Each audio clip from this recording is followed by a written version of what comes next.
Love this podcast? Support this show through the Acast supporter feature. It's up to you how much you give, and there's no regular commitment. Just hit the link in the show description to support now. These marriages are not perfect, but all in all, they seem to work. Marriage is an institution for grown-ups. It's like a love-hate relationship. There are no bosses in a modern marriage. He knows he's lucky to have a wife. Morning, everybody. It's episode 46 of Husband and Wife Sentenced to Life.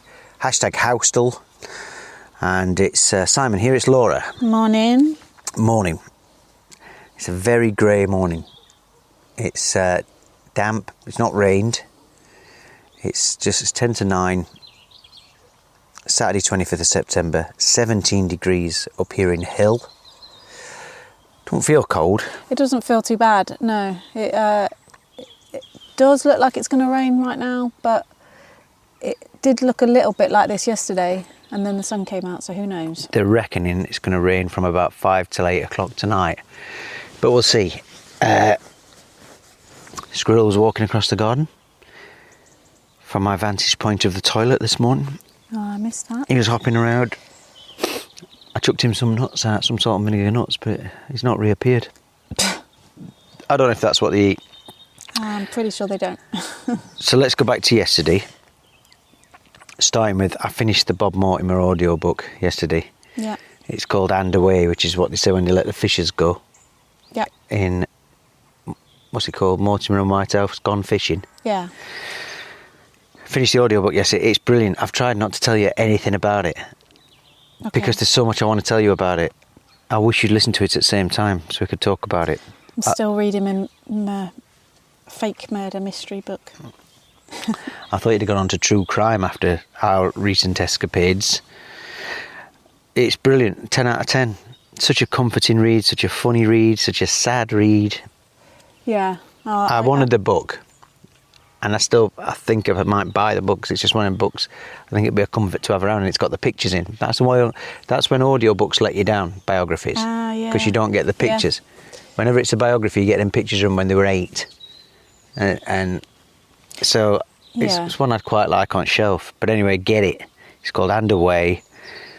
I'd recommend the audiobooks to listen to Bob reading. It's like, I mean, considering he's had open heart surgery, it's very open heart. The way he talks about everything. Very good. Okay, I'm looking forward to it. As you remember from yesterday, an emotional start to the day, emotional start to the podcast. You made a lot of mums cry yesterday by crying yourself. Bad. So I'm not crying today because I feel like I've done a couple of days of crying on the podcast, and I think I need to give people a break. Yeah. Maybe that's what they're tuning in for, to see what time you're going to go. You were a bit frustrated yesterday morning when you were emotional because you weren't getting the messages, were you? No, they didn't come till about 10:30ish. I'd been left unread from 8 till 10:30. It's 8 p.m. the day before, by the way. We've just had a pre-pod chat about this, and it is impossible to tell teenagers how much they're messing stuff up and getting them to listen. It's the circle of life. I did it. My dad told me I'd regret it. I regretted it. I've said to Leo, my dad told me I'd regretted it, and I regretted it. Now I'm telling you, you'll regret these mistakes, and you're going to ignore me. It's the circle of life. And he didn't look up from his phone when I said it. But you were a bit gutted, weren't you? Yeah. But the same thing has happened today, really. He needed money. Well, he didn't need money, but now everywhere uses the contactless. Yeah, so he had cash, but he didn't have money in his bank, so I had to transfer some money into his bank so he could use his card. Yeah. Did that for him. Thanks very much. And then I sent him another message and never heard from him again. You sent the emotional one. I sent him an emotional one, and left you on grey. He's left me on grey, so he's got his money. What an asshole. Gone out.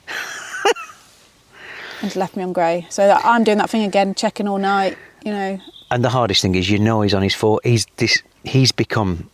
He never was until he got a girlfriend, but he's become the phone guy now. He's on his phone all the time. There's no way he's not on his phone from 8 p.m. the day You before. know it. So, but yeah, that's pretty annoying. It's annoying. It's sad. From your point of view, I can see why it's hurting you so much. From my point of view, I was an 18-year-old lad.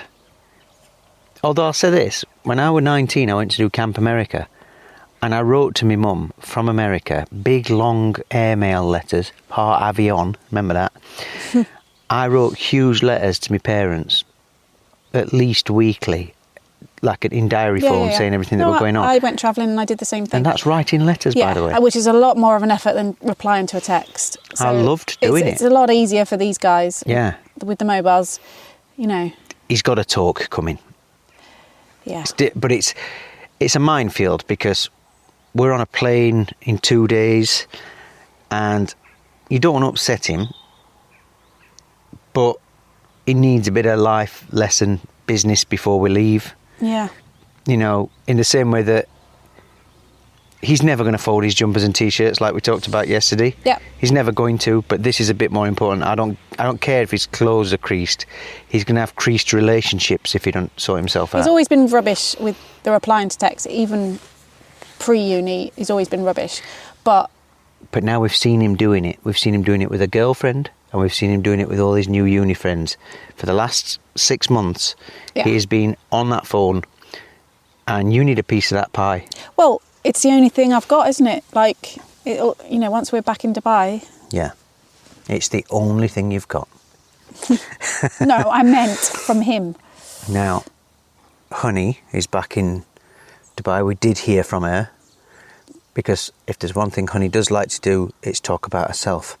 She went to Mamma Mia. She went on a sort of date. A preliminary. Yeah. She got invited by a lad to Mamma Mia at Dubai Opera. I think they're just friends. Yeah. She sent us some pictures. She was all jazzed up. Yeah. Very smart. Excuse me. Smarter than we've ever looked at Dubai Opera. Yeah. Remember, I've been to Dubai Opera in tracksuit bottoms. Yeah. Do you remember? Yeah, he went full tux and she went for the black dress. So yeah, they looked lovely. But yeah, she said it was great. She said it was the cast that we saw in London. Which is good because we enjoyed it. So it was a weird old morning yesterday. We got those messages. We'd got the sort of tension, you know, like I said to you, don't message Leo, don't start the day messaging Leo, because then he's not messaging you because he wants to, he's messaging you because he feels like he has to. And then we tried to plan the day because it's me, you and Betsy Pearl. Yeah. I want her to have the best time while she's here, and she's been fantastic on this trip. So we started looking at activities. Well, guess what? Every single one of them shut. Yeah. We looked at steam railways around the area. Adventure parks. Animal parks. Kids' theme parks. Everything closed. But you know all that Betsy wants is a park. Yeah. And when I say a park, I don't mean a rolling country park with deer in it like you and I want. She wants a park where there's swings and a climbing frame. That's all she wants. Yeah. Yeah. So we drove into Bristol, and I think you were already doing it, but I insisted you looked for a cheaper car park. Cause I was already on it. I paid, you know when you catch a fish and it gets bigger every day? I paid £70 for parking the day before. No, I paid 37 quid for parking the day before. Which is... too much. Yeah, way too much. So we parked in Cabot Circus, and I'm a bit sad pulling in because the express test... no swabs there for flying back, but we've got to have us fit to fly tests tomorrow. Yeah. And when I saw the sign, it made me realise how close we are to going back to Dubai. Yeah. So if a car park can make you feel melancholy, it certainly did yesterday. Yeah, totally. Parked up. If you've ever parked in that car park, you'll know the bridge I'm talking about. There is a bridge from that car park into the Cabot Circus shopping precinct. Yeah. And the bridge is designed like an optical illusion. Why the hell would you design a bridge to make people who have vertigo like me? The floor isn't flat though. Right. It feels like you're on is it called a camber, like a slope curving round. A bit like the end of a velodrome. But then the walls are all square, but then each next bit is slightly twisted. So it looks like you're looking through a twisty tunnel. Yeah. And as you're walking along there, I felt sick. I felt like I was being pulled to one side of the bridge, like I was going to fall off. Like it was on a slant. It was... I'm not saying everybody must feel like that when they walk through it, but it made me, both ways we went through it, I felt sick. What idiot commissioned that? It looks great. Yeah. You know, but there's plenty of places for art in Bristol, not crossing bridges above busy roads.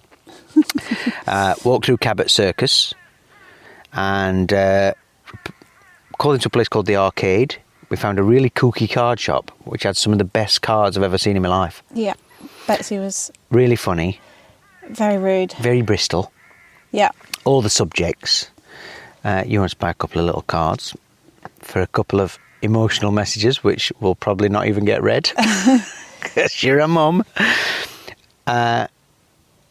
We had a chat to a fellow in a key cutting shop. My fault again. Mentioned Dubai. I don't know where this guy was from, but he knew a bit of Arabic. So we had a bit of Arabic back and forth. I'm like, my little girl's coming in a minute. She's really good at Arabic. Betsy walks in and went, I forgot it all. I couldn't believe it. She'll sing. In Dubai, if you said to her, sing the national anthem, sing happy birthday, count to 10, ask me a question in Arabic, she does it all.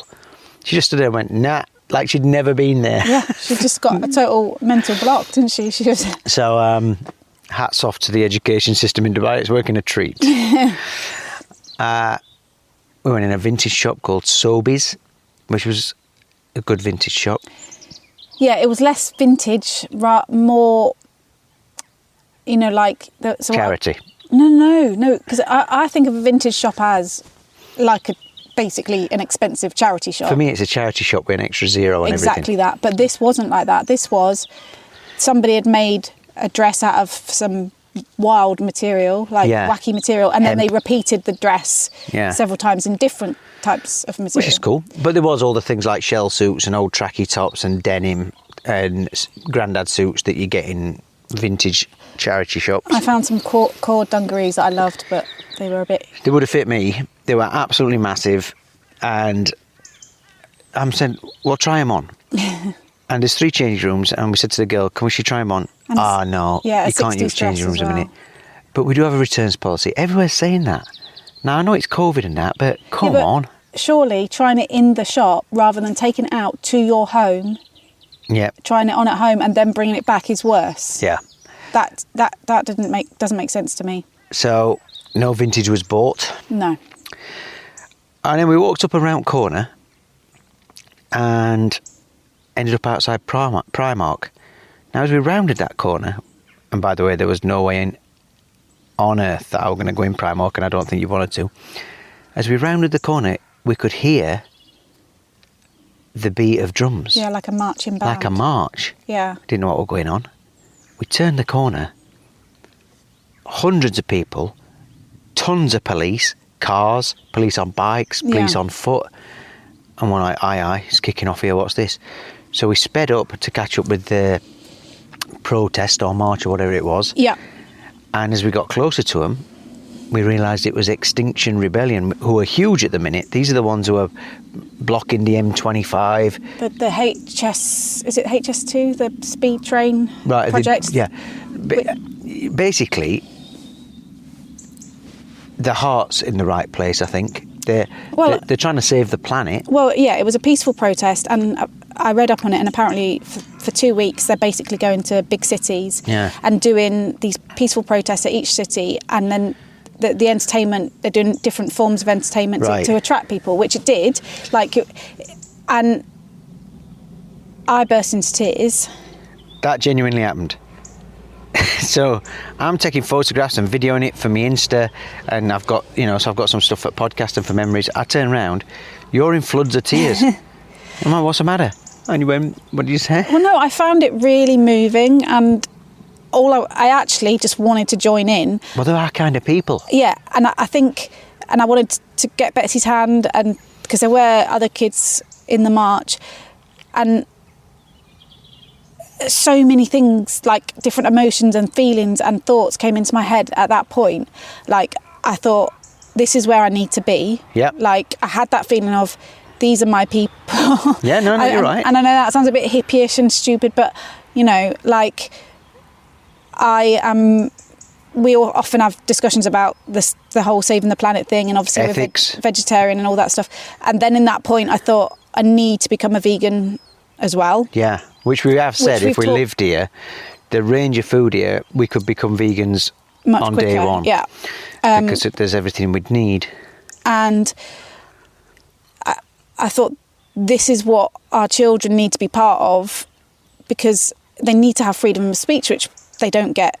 Well, here's the thing. In Dubai, there's a lot of surface work on this, where you bring your plastic bottles in and you do a bit about saving the planet at school. But it's not visceral. It's not real. I mean, they're saying the right things to the kids. But that thing yesterday... Well, that was about the pollution. Now, let's face it, unfortunately, the way Dubai runs, there's a lot of pollution. The UK, there is also a lot of pollution, but world over. Yeah, but I think the difference is you're allowed to do these marches, you're allowed to do these protests, and I just thought, gosh, I need to. This is me. I need to be part of this. Yeah. I wanted to go along with them. I don't know why we didn't. I don't know why we didn't make a decision to do it, because I think for Betsy Pearl, there was kids in there in the little clown dungarees, with the little mini dreadlocks and stuff, and I just thought it would have been a great thing. Well, Betsy was asking questions, like she said, well, why? But then why are the police there? Because obviously, and I was trying to explain that they're there in case there's any trouble. Yeah. And I was explaining what a peaceful protest is, and obviously at school the children do a lot about things about saving the planet and stuff like that, and I think now more than ever, and then, like I say, one of the things that they're protesting against was this speed train, and which I did sign the petition against months ago. Yeah. So, and I'm always signing petitions for animal rights and things like this. So, yeah, I just found it all a bit... It was overwhelming, but it was really great to see as well. Yeah. Oh, no, definitely, So from there, we walked up the Christmas steps again. And as I pointed out on an Insta story video yesterday, why are we always walking up the Christmas steps and not down the Christmas steps? I was really breathless. We only went up the first set, which is big enough, because apparently there's two more. Yeah. We walked up there, and a lot of people around. The cake shop was open at the bottom. It looked really nice. It was a lot more open yesterday. And then we carried on walking up hills. I've written down where we walked. I think it's called Park. I can't read my It was rhyme. Parkview and Charlotte Street, leading us up to Brandon Hill Park, which is so far I think is my favourite place in Bristol. It was a stunning park. We started at the top. Yeah. We went up to Cabot Tower, which it was built, I think, in the 1800s. And it was built to honour the 400th anniversary of this fella Cabot sailing from Bristol to Canada. Now, obviously, Canada wasn't Canada then, but he'd sailed and found this new land, and that's where this Cabot comes from. So this is why Cabot's name's all over Bristol's famous mariner. If you've never been, and if you do get down this way, Cabot Tower itself is closed. You can normally climb up it for free, but it's closed probably because of COVID. But even when you get up there, you wind up through these mazy little steps and these little paths through bushes, and there are fish ponds, and there are beautiful cascading waterfalls. Yeah, it's really pretty. Goldfish in there. There's lily pads and frogs everywhere. It's gorgeous. And all around it, there are people sat in little groups on their own, eating their lunch, just on the grass, on benches. From Leo's accommodation, it's about a 10-15 minute walk, right? Yeah. And I thought to myself, this is where I'd be coming whenever I need to clear my head, because the panorama of the city and the surrounding area on a clear day like it was yesterday, and it was a sunny, beautiful day again, outstanding. And yeah, it's my favourite place in Bristol. And it was full of squirrels. The squirrel-whisperer was and today we are taking a bag of food, bread, whatever it is that... You're taking your nuts. Yeah, because yesterday, Bristol's got the friendliest squirrels anywhere in the world. They will come up, they're curious, they'll come within a foot of you. I mean, Betsy had one right on her hand yesterday, but she had nothing to give it. And then she's upset because they hang around for a bit and then they're like, what? You think I'm just here to hang out, and then they're off. So today we're taking some food out with us. Google what squirrels eat in a minute. And then we worked our way down the hill, which I was quite sad to go down because I was enjoying it so much. We did go to the park bit. You didn't do a roly-poly on that hill, and it's the steepest hill, the greenest, steepest hill. I'm really surprised. I know, and even Betsy did say, Mummy, you've changed. Hill rolling. But it's because when I did it the other day, it made me feel so sick and giddy. Yeah. But the other thing yesterday is, and you mentioned about feeling out of breath, and we've said this many times, but we've suffered with long COVID, and just on the odd days, I get really, really breathless. And like, You're off all day, weren't you? Yeah, and I just couldn't breathe very well at all yesterday. So I was struggling a bit in that way. Physically, I was struggling yesterday, which is, annoying. So Betsy played in the park. It's a strange little park because it was occupied by us and Betsy, by some muscle men doing chin-ups and playing R&B. Yeah, they've got the music on, tops off. Tops off, chin-ups. Bit of eye candy. And a bunch of, dickhead teenagers who were monopolising the park and not letting Betsy go on swings. I think one of them said something to Betsy and upset her. And you're just like, come on, guys. Yeah. But again, you sound like such a fuddy-duddy. Yeah. And I wanted to kick him in. I had that dad feeling of, but that's how people get stabbed in Britain, isn't it? So I didn't. All she wanted to do was go on the swing. I know, so we had to wait for ages there when we had a quick go on swing. It was wonderful. From there, we walked down to the river. Now, I don't know if it is a river. Is that a river? It's the quay. It's where the waterfront... Is that not part watershed? Of the Avon? I don't know if it is, because there's canals and stuff. Whenever I look on a map, I can't find the names of it. But anyway, we walked down, weaved down cobbled streets, and ended up opposite Brunel's SS Great Britain, which is a magnificent ship, innit? It's huge. Yeah. Great bit of building. And then we walked back up towards town along the water. It was lovely. Yeah. They've got public toilets there, by the way, which are like space toilets. Very clean. Clean. Portaloos. Portaloos, but they're like space-age portaloos. No qualms on going in there, I'll tell you. And by this point, Leo had realised that not everybody wants to party all day, every day. His mates are all just like, I don't want to do much today. I think they were all doing their own thing. So he was sort of saying, what are you guys up to? Yeah. I don't think he really wanted to see us, but he didn't have anything better to do. Yeah. So he met us for lunch. We went to a place called The Stable, which is on that watershed thing where all the pubs are. Where it seems to be where we're ending up eating every day. And we ordered trendy pizzas, which I've got to say were too dry and very disappointing. I didn't mind mine. I had a katsu pizza, which was almost like a Thai pizza. Leo had the same. It had the potential to be a brilliant pizza, but they skimped on toppings, and it was too dry and too crispy. Very disappointing. I love a good pizza. We've walked past there, and you've seen people eating the pizzas, and I think you made the call.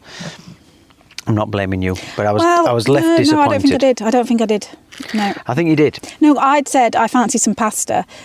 That place to me looked like it was a pizza place, not really a pasta place.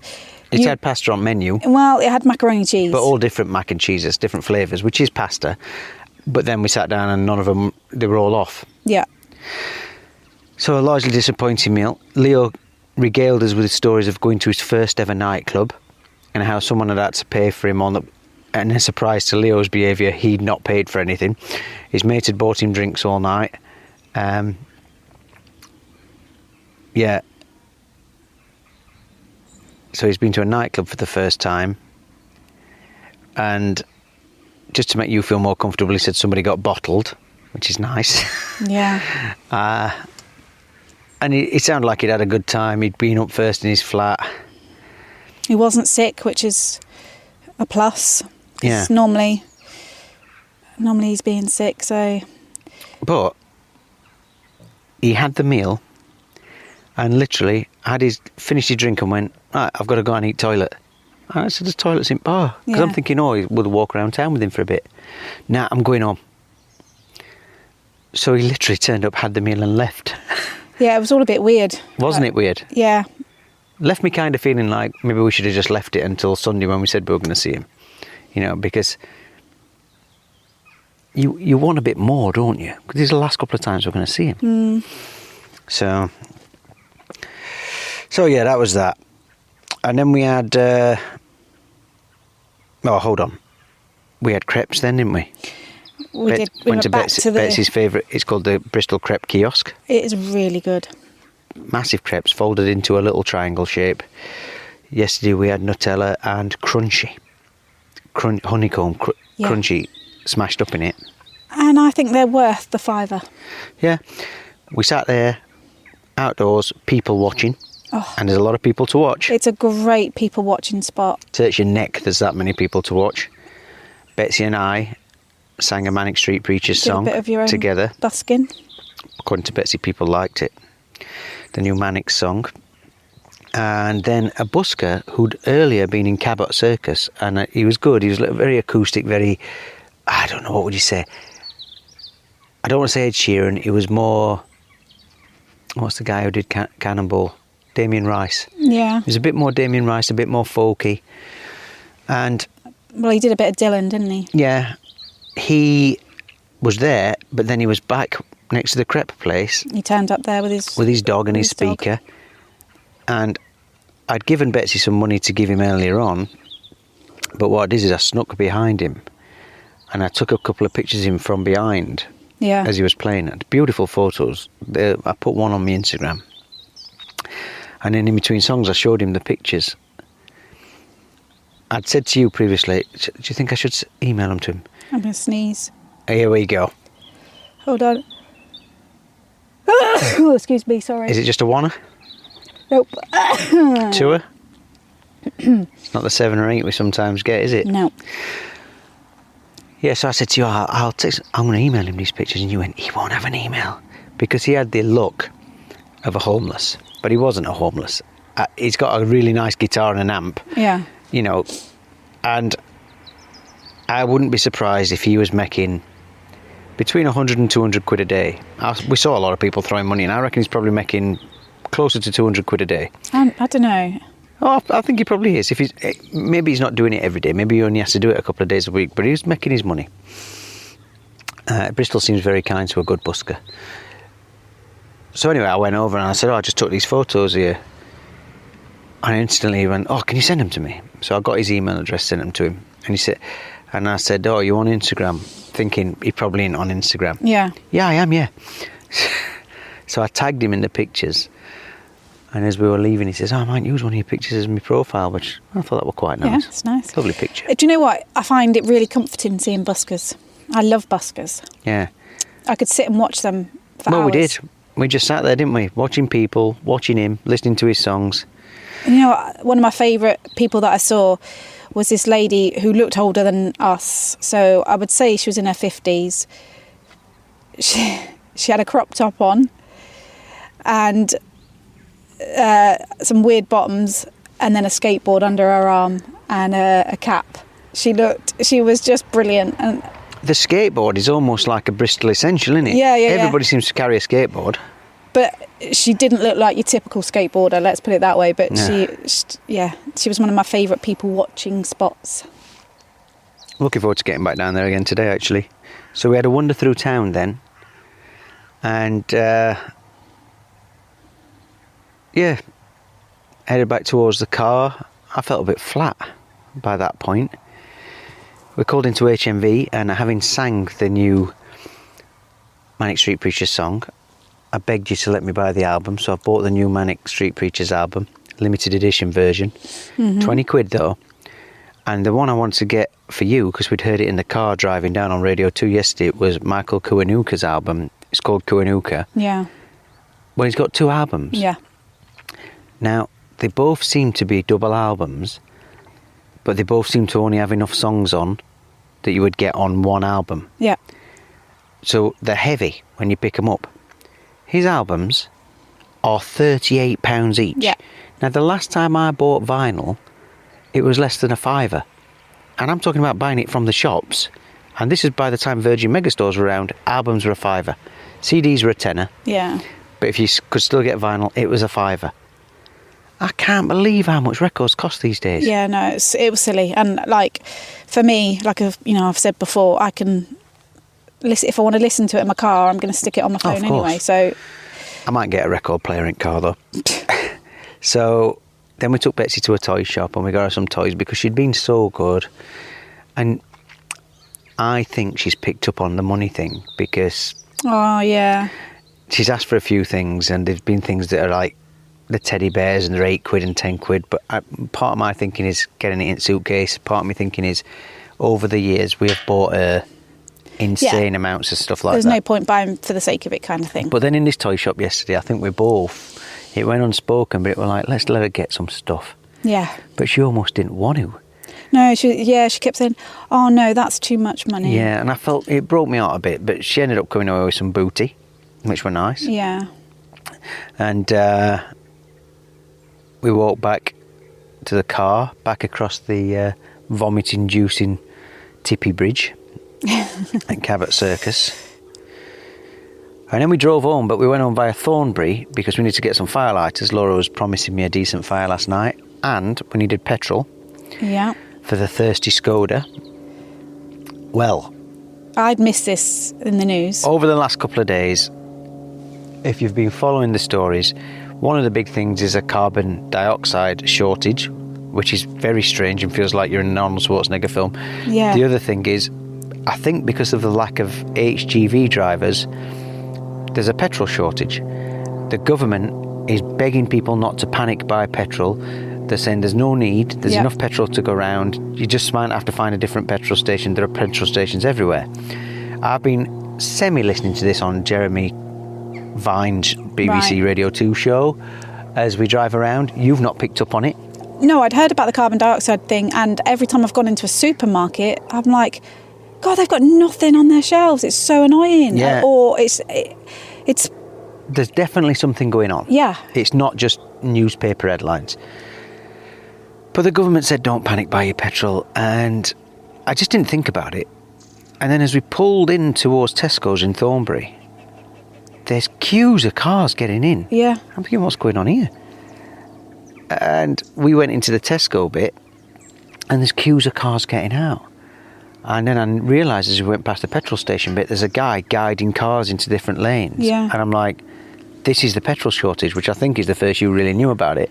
Yeah, and do you know what? It took me back to, there was a petrol shortage. 2000. Was it 2000? I was going to say 2001. That was going to be my guess. But yeah, I remember our boss sent all the teachers to go and get petrol before. She said, like, none of you are using this as an excuse not to be able to get into work. So she let us go one by one throughout that day to go and get petrol. So we'd be back. Well, my memories of it is it's me start of me radio career almost, because they sent me out like street boy. You were like, the guy on the streets doing the live reporting. And I was at a petrol station in Team Valley in Gateshead near the Angel of the North, and I was buying petrol for people. Yeah, oh, really? Yeah, I was at the petrol station buying petrol for people, as for Metro Radio. So yeah, we sat for half an hour in a queue. Yeah. Again, I stuck a quick Insta story on. In the time that we were there were probably over 100 cars waiting for petrol. And this is in a sleepy little village in the middle of nowhere. Yeah. So, felt like we were in it. I mean, in a day we've seen Extinction Rebellion doing a protest. We've seen the petrol shortages. We've seen the supermarket shortages. We're getting it all. It's like 3D news. Yeah. Yeah, it's the UK does seem to be in a little bit of a mess. Yeah, back to the cottage last night. We'd had a belly full, so we didn't really eat. You got your fire going. I got a roaring fire, which was lovely. We watched Gogglebox, which felt like a little piece of home, a bit of comfort. It was weird. Betsy was laid on the bed just having a play on her iPad, so she wasn't down with us, and then I missed her so bad last night. And so we had none of the three kids watching Gogglebox with us, which I don't think has ever happened. No. So it was really weird watching Gogglebox, just me and you. Yep. And we watched the end of the Fred West documentary, which kind of was a bit disappointing, but you'd already read about it, and I knew what were coming, I think. They pretty much didn't find anything. They weren't allowed to dig in certain places. They weren't allowed to dig. Well, because basically it cost them over 50 grand to dig under this basement of this cafe where they thought there was one particular body. Yeah. And because of that, I think that's had the knock-on effect, which is one of the reasons the police have held back with digging up the mill. I don't think they don't want to do it. I think it's... They want more evidence. There's current cases. These people don't just sit waiting for a 20-year-old murder case. No. They're working on current cases. Yeah. That's the day-to-day job. So while ever they're somewhere else, that money is being used there and not used on what you call an ongoing case, I think. Yeah, and they did mention the owners a few times, and they've said that they won't let them on the land. Yeah. So, yeah, a bit of a disappointing ending. And that was that, really. That was bed. We're up this morning. It's a cloudy day. But I will say, I've had a real turnaround on Bristol as a city. I'm enjoying being in the city, and I'm enjoying people watching and Yeah. I wouldn't want to live in it. No, I wouldn't want to live in it. I think I could probably live... I don't even think these days I'd want to live in a suburb. I think where we are, 20 minutes drive from Bristol city centre. Listen to that. Mm-hmm. We're in the countryside. You've seen the pictures probably. This is fine for me. It's far enough away, it's peaceful, it's quiet. We can be in there in 20 minutes. It used to take me 20 minutes to get to town from my mum and dad's when I lived at home. Yeah. Into centre of Sheffield. Probably the same for you. Yeah. So that's plenty close enough. And it's a great bit. I think if we lived here, I'd probably go into town once, maybe twice a month. Yeah. But it'd be nice to do things like shows and have the theatres and the cinemas and food. That would be lovely. Yeah. So. Yeah, but I just think and it'd be interesting to see what Bristol is like today, because if you remember, we talked about the fact it was a Saturday, which obviously is every town's busiest day. But it was absolutely. It was the first day in Bristol. If you're a fan of the podcast, you'll have heard that one. We hated it. Well, when we were saying it was a bit chaff-tastic. Yeah. And then... Full of freshers, full of football nutters, full of drunk people at 2 o'clock in the afternoon. So we're going to get ready now. We're going to go in. Yeah, since then we've seen arty students and just what we expected Bristol to be like. So I think... And if you're listening from Dubai, remember, we don't go out a hell of a lot in Dubai. So... I know there are hotels and bars where slightly younger people congregate in Dubai that have a big party scene, that I know if we went to them, we'd want to knock ourselves out with a yeah, chair. we'd probably sit there, be saying the same thing. We'd be out straight away. And they'd probably, to be honest, all have their boobies out as well. Maybe they would, but they're in 50-degree heat in a swimming pool, whereas being in 15-degree heat in Bristol on a cloudy Saturday... There's no excuse for it. So look, we're getting today. Tomorrow's going to be the Saturday report, and we'll let you know if we now appreciate it a bit more. I'm hoping the rain holds off. It's very threatening. As I said, it might not rain till later on this afternoon, but I'm hoping we get a good few hours. We have found a jungle golf in Cabot Circus, so worst case scenario, if it does start tiddling down, we can take Betsy for a game of jungle golf and whack some balls around for a little while. And by the way, we see this gay bloke yesterday as we're walking back through Cabot Circus. He must have been going somewhere. This is not his day-to-day wear. Oh no, I think it was, because people recognised him. I think he's one of these... Did you ever have like a guy... A town character? Yeah, where I used to go to school, there was a guy that always wore little hot pants shorts, a vest top, and was always on roller skates. Yeah. And everybody knew him. Well, that's brilliant.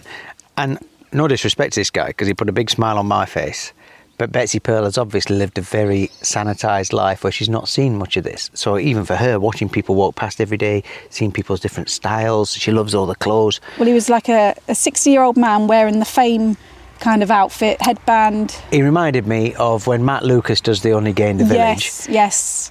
Tiny hot pants. And then a cropped vest top. Like, yeah. And like the dancers were. Did he have wings on? Did he have fairy wings on? I'm not sure. I think he had a rainbow effect handbag.